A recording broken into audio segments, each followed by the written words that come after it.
अगर चीन ताइवान पर अटैक करता है तो फिर ताइवान की मदद के लिए अमेरिका खुलकर आएगा, नाटो देश आएंगे और वहां से हथियार, प्रॉक्सी वॉर हम इसे मान सकते हैं कि ताइवान की आड़ में अमेरिका चीन से लड़ेगा, या फिर यूक्रेन की आड़ में जिस तरह से रूस से अमेरिका लड़ रहा था, नाटो देश लड़ रहे थे। हालांकि अभी दोनों की ताकत की अगर हम बात करें, चीन और ताइवान की, मैं आता हूं आप दोनों मेहमानों के पास। चीन की ताकत से दुनिया वाकिफ है, लेकिन ताइवान भी कुछ कम नहीं है। दोनों देशों के पास कितनी ताकत है और ताइवान के पास कितनी ताकत है, ये हम आपको बताते हैं। ताइवान के पास 750 एयरक्राफ्ट हैं, 286 फाइटर जेट हैं, 1010 टैंक हैं, 19,868 बख्तरबंद गाड़ियां हैं, 4 सबमरीन हैं, 4 डिस्ट्रॉयर शिप हैं, और इसके अलावा ताइवान के पास अमेरिका से खरीदा हुआ patriot advance capability 3 missile defence system है। F-16 फाइटर प्लेन है जो फ्रांस से खरीदा है, मिराज फाइटर प्लेन भी मौजूद हैं।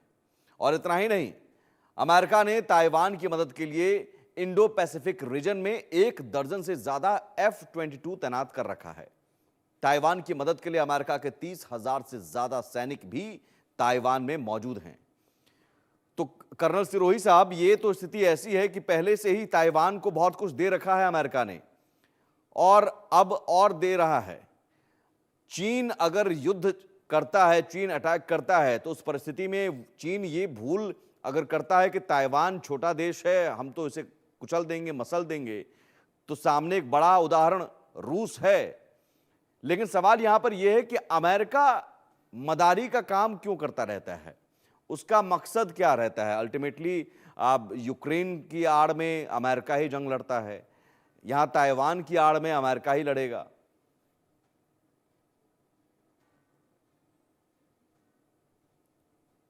सुमित जी, जी। आपका बहुत अहम सवाल है। अमेरिका क्यों मदारी बनता है हर जगह? क्योंकि देखो, वो सुपर पावर है और उसको कभी भी जब ये लगता है कि उसकी पावर जो छिनने वाली है, तो वो कोई ना कोई ऐसी हरकत करता है जिससे दुनिया में ये हमेशा स्थापित रहे कि अमेरिका जो है एक सुपर पावर है, और एक ही सुपर पावर है। पहले जमाने जैसे कोल्ड वॉर में रशिया और अमेरिका थे, अभी सिर्फ अमेरिका है। यही प्रूव करने के लिए यूक्रेन में इन्वॉल्व हुआ, क्योंकि उसको पता था कि रशिया को किसी तरीके से रशिया की क्षमता, मिलिट्री जो ताकत है, जो इकोनॉमिक पावर है, उसको डाउन किया जाए। इसलिए पिछले 3 साल से लड़ाई चल रही है। यूक्रेन में इतनी बर्बादी हो गई है, इतनी बर्बादी हो गई है कि मेरे को लगता है पता नहीं कितने साल लग जाएंगे यूक्रेन को वापस आने। उसी तरीके से आप देखेंगे इसराइल में जो लड़ाई चल रही है वो सिर्फ अमेरिका के दम पर चल रही है।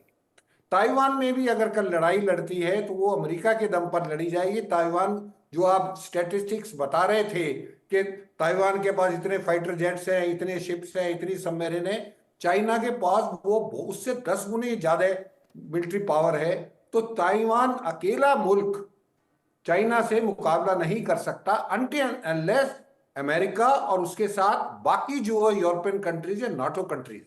अभी सवाल ये आता है कि बाकी जो नाटो कंट्रीज है वो ताइवान में क्यों इन्वॉल्व होंगे? क्योंकि रशिया का केस अलग। अब इसराइल का भी आप देखो, इसराइल में लड़ाई सिर्फ अमेरिका सपोर्ट कर रहा है। शुरू में अमेरिका, ये यूके ने, फ्रांस ने थोड़ी बहुत सपोर्ट की थी, अब कोई सपोर्ट नहीं कर रहा है। इट इज ओनली अमेरिका जो कि इसराइल को सपोर्ट कर रहा है। उधर यूक्रेन में यूरोपियन कंट्रीज और नाटो कंट्रीज, जिसमें से ज्यादातर जो यूरोप की कंट्रीज हैं, वो इसलिए सपोर्ट कर रहे हैं क्योंकि अगर आपने आज का अखबार देखा हो, उसमें फिनलैंड के प्राइम मिनिस्टर ने कहा है कि रशिया हमेशा यूरोप के लिए एक थ्रेट रहेगा। तो रशिया, यूरोप को लगता है कि वो थ्रेट रहेगा, इसलिए नाटो वहां पे इन्वॉल्व है। पर मैं आपको बता रहा हूं, मेरा ये मानना है कि अगर कल चाइना और ताइवान की लड़ाई होती है तो अमेरिका अलग खड़ा रहेगा। जो है, कोई भी नाटो कंट्री चाइना को, ताइवान को सपोर्ट नहीं करेगा। और अगर कोई भी नाटो कंट्री ताइवान को सपोर्ट नहीं करता है तो उस हालत में ताइवान को ज्यादा दिन नहीं लगेंगे। जो यूक्रेन में हुआ है वो जो है, क्योंकि अमेरिका भी 3 फ्रंट पे नहीं लड़ सकता, यूक्रेन में इन्वॉल्व है, इसराइल में इन्वॉल्व है, और फिर ताइवान में भी हो गया, तो अमेरिका नहीं करेगा। और डोनाल्ड ट्रंप बिल्कुल भी इस स्थिति में नहीं आएंगे कि जहां पे उनको 3 फ्रंट पे लड़ना पड़े। सुमित जी, ठीक है, तो लेकिन मेजर शाह, अमेरिका का इंटरेस्ट सिर्फ ये नहीं कि हम सुपर पावर हैं ये दिखाने का, उसकी गुआन में एयरबेस है, उसका इंटरेस्ट वहाँ भी है कि हम सैन्य बेस है, सैन्य बेस को हम बचाना है, सैन्य बेस को बचाने के लिए भी वो अमेरिका उतरेगा, लेकिन क्या वो ताइवान की आड़ में ही उतरेगा या आप ये मानकर चल रहे हैं कि सीधी जंग भी हो सकती है?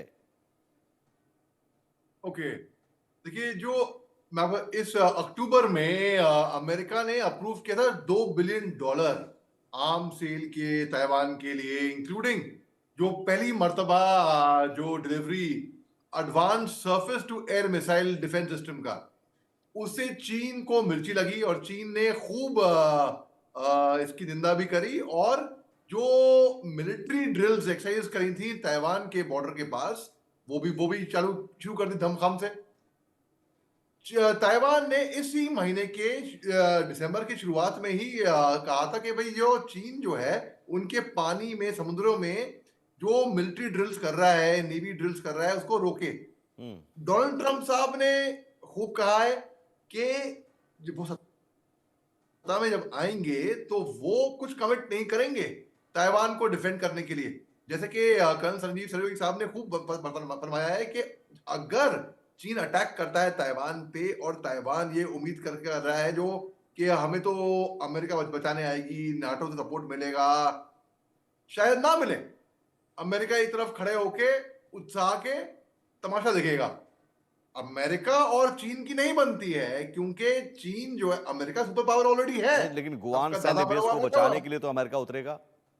हाँ, नहीं, अब अमेरिका सबका दादा बन के बैठा हुआ है।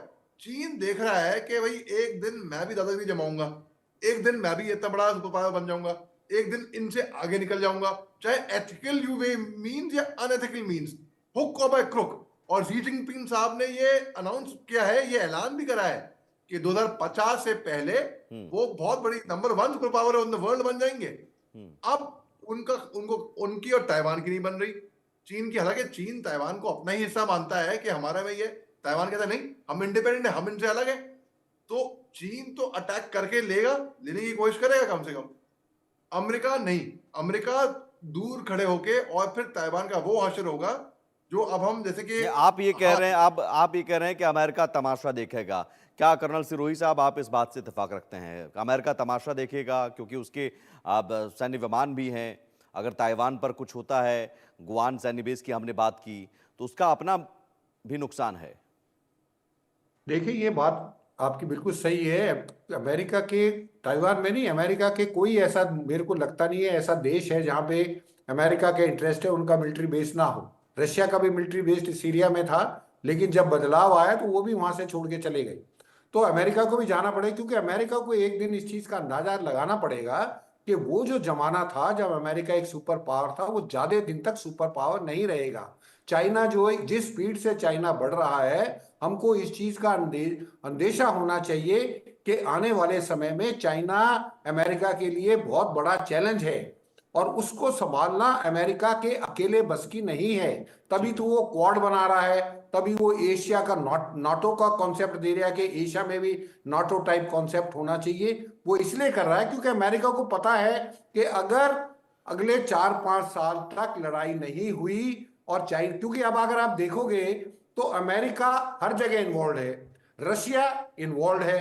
अभी अकेला देश जो बचा है, जो कि पावरफुल देश है और जो कि बड़ी स्पीड से जो है डेवलप कर रहा है, वो सिर्फ चाइना है। चाइना के कहीं पे खर्चा नहीं हो रहा, चाइना की कहीं पे मिलिट्री एक्सपेंडिचर नहीं है, इकोनॉमी उसकी जो है पहले से कम है लेकिन फिर भी बढ़ रही है।